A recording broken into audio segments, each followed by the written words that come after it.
আসসালামু আলাইকুম। আজকের ক্লাসে আমরা আলোচনা করব অনুশীলনী 13 অর্থাৎ ধারার যে অধ্যায়টা আছে অধ্যায়ের গুরুত্বপূর্ণ সূত্র নিয়ে। তো আমরা ধারার মধ্যে দুই ধরনের ধারা দেখতে পাই। প্রথমত ধারা সম্পর্কে একটু আমরা পরিচিত হই। ধারা মানে যেটা ধারাবাহিকভাবে চলতে থাকবে, কতগুলা সংখ্যা ধারাবাহিকভাবে চলতে থাকলে ওইটাকে আমরা ধারা বলি। যে কোনো কিছু আমাদের জীবনিক ক্ষেত্রে কোনো কিছু যদি নিয়মিতভাবে ঘটতে থাকে তাহলে ওইটাকে আমরা ধারা বা সিরিয়াল বলি বা সিরিজ বলি। তো এই ক্ষেত্রে আমাদের নবম দশম শ্রেণী সাধারণ গণিতে দুইটা ধারার উল্লেখ আছে, একটা হচ্ছে সমান্তর ধারা আর একটা হচ্ছে গুণোত্তর ধারা। সমান্তর ধারা কিভাবে চিনব? যদি আমরা দেখি প্রত্যেকটা সংখ্যার ব্যবধান সমান তাহলে এই ক্ষেত্রে এটাকে আমরা বলবো সমান্তর ধারা। ব্যবধানগুলা যদি সমান থাকে তাহলে আমরা বলবো সমান্তর ধারা। আর যদি ব্যবধানগুলা গুণ আকারে থাকে তাহলে এটাকে বলবো আমরা গুণোত্তর ধারা। তো প্রথমত আমাদের কাজ হচ্ছে ধারা চিহ্নিত করা। সমানভাবে থাকলে সমান্তর, গুণ আকারে থাকলে গুণোত্তর। তো আমরা প্রথমত সমান্তর ধারার বিষয়গুলো নিয়ে একটু আলোচনা করি। এই প্রাথমিক বিষয়গুলো আমাদের জন্য জানা খুবই জরুরি। এই জিনিসগুলো জানলে আমাদের অঙ্কের শুরুটা করা অনেক সহজ হয়ে যায়। তো সমান্তর ধারার মধ্যে আমরা শুরু করব প্রথম পদ দিয়ে। সমান্তর ধারা শুরুই হবে প্রথম পদ দ্বারা। প্রথম পদ মানে প্রথম সংখ্যা, আর প্রথম সংখ্যাকে ধরা হয়েছে এ। সমান্তর ধারার প্রথম সংখ্যাকেই বলা হয় প্রথম পদ, আর এটাকে ধরা হয় এ। এটা দিয়ে আমরা অঙ্ক শুরু করব। তারপরে সমান্তর ধারার মধ্যে আমরা লিখব সাধারণ অন্তর। সমান্তর ধারা স্টার্টিংটাই হবে এরকম, প্রথমে প্রথম পদ তারপর সাধারণ অন্তর। অন্তর মানে ব্যবধান, এটাকে ধরা হয় ডি ধারা। সাধারণ অন্তর বের করতে গেলে আমরা দ্বিতীয় পদ থেকে প্রথম পদ বিয়োগ করব। এটা মূলত এইভাবে বের করতে হয়, যে কোনো পদ থেকে তার আগের পদটাকে বিয়োগ করে। যদি আমি পঞ্চম পদ নেই তাহলে এখান থেকে বিয়োগ করতে হবে আমার চতুর্থ পদ। সপ্তম পদ নিলে সপ্তম পদ থেকে বিয়োগ করতে হবে ষষ্ঠ পদ। অর্থাৎ যে কোনো পদ থেকে তার আগের পদ বিয়োগ করে আমরা সাধারণ অন্তর বা ডি এর মান বের করব। তারপরে সূত্র, দুইটা সূত্র আছে। আমার কাছে যদি পদের কথা বলে তাহলে আমি এনতম পদের সূত্র প্রয়োগ করব, সমষ্টির কথা বললে সমষ্টি সূত্র প্রয়োগ করব। তো এটা হচ্ছে পদের সূত্র, এটা মুখস্থ করে নিতে হবে। এটা হচ্ছে সমষ্টি সূত্র, এটা মুখস্থ করে নিতে হবে। তো সমান্তর ধারা শুরু হবে প্রথম পদ এবং সাধারণ অন্তর দ্বারা।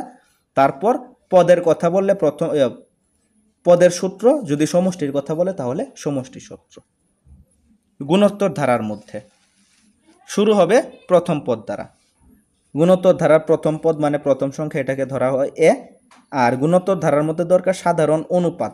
সমান্তরের মধ্যে অন্তর, গুণোত্তরের মধ্যে অনুপাত। অন্তরকে ধরা হয় ডি, অনুপাতকে ধরা হয় আর। অন্তর বের করতে হয় বিয়োগ করে, অনুপাত বের করতে হয় ভাগ করে।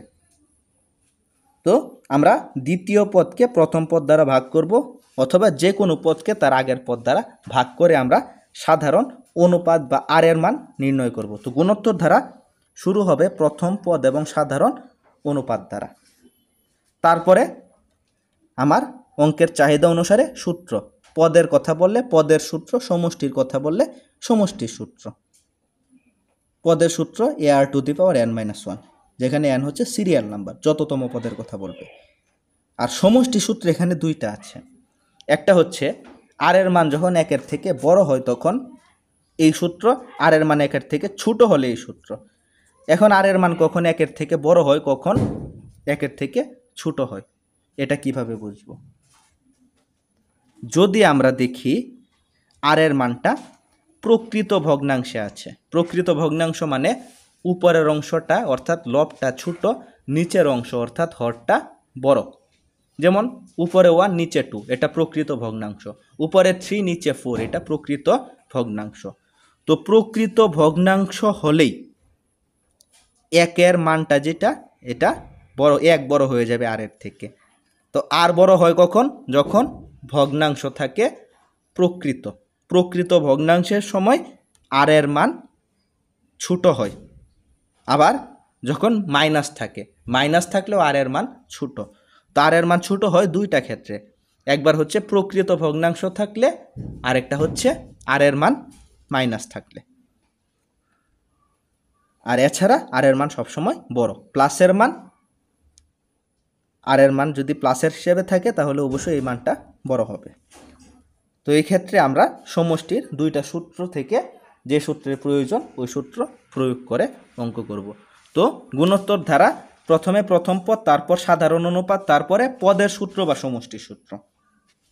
আর সমান্তর ধারার মধ্যে প্রথম পদ আর সাধারণ অন্তর দিয়ে শুরু করে, তারপর পদ চাইলে পদের সূত্র, সমষ্টি চাইলে সমষ্টির সূত্র। এভাবে আমরা অঙ্ক শুরু করতে পারি। আর এভাবে অঙ্ক শুরু করলে আমাদের জন্য এই 13তম অধ্যায় শুরু করার মধ্যে তেমন কোনো সমস্যা থাকবে না এবং বুঝতেও তেমন কোনো সমস্যা থাকবে না। আমরা পরবর্তীতে অঙ্ক নিয়ে আলোচনা করলে এই জিনিসগুলো আর একটু ক্লিয়ার হবে। আমি কিছু সমষ্টির সূত্র লিখে দিয়েছি। প্রথমে লিখেছি স্বাভাবিক সংখ্যার সমষ্টির সূত্র।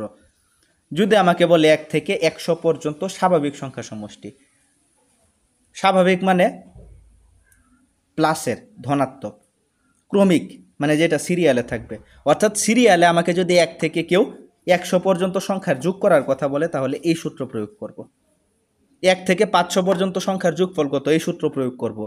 অর্থাৎ 1 থেকে যে কোনো সংখ্যা পর্যন্ত যদি আমাকে যোগ করার কথা বলে আমার ওইভাবে যোগ করতে হবে না, জাস্ট এই সূত্রের সাহায্যে আমি বের করতে পারবো। তো সূত্রের মধ্যে আমরা মান কিভাবে বসাবো, এখানে এন বলতে কি বোঝানো হয়েছে, এন বলতে বোঝানো হয়েছে যেই কয়টা সংখ্যার মান আমাকে বের করার কথা বলবে। যদি বলে 100টা সংখ্যা তাহলে এই ক্ষেত্রে এন এর জায়গায় বসবে 100। যদি বলে 1 থেকে 100 পর্যন্ত সংখ্যার সমষ্টি, তো এই ক্ষেত্রে এন এর জায়গায় হবে 100, এখানে এন এর জায়গায় 100। ঠিক এভাবে আমরা খুব সহজেই বের করতে পারি যে কোনো স্বাভাবিক সংখ্যার সমষ্টি।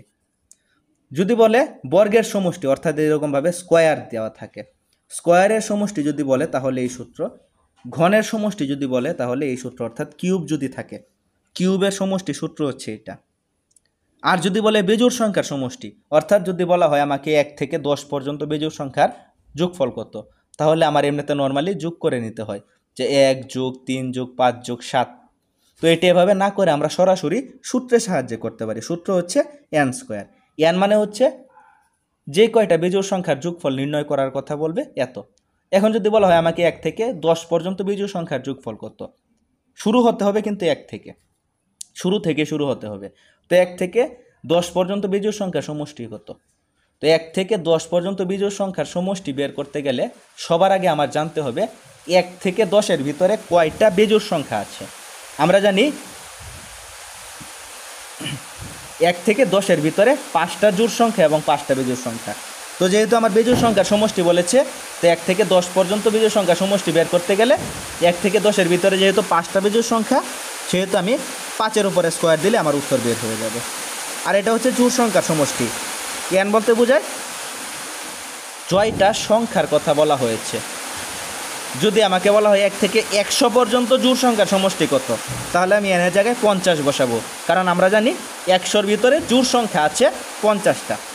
তো এরকমভাবে আমরা এই সূত্রগুলো প্রয়োগ করে বিভিন্ন সমষ্টি নির্ণয় করতে পারি।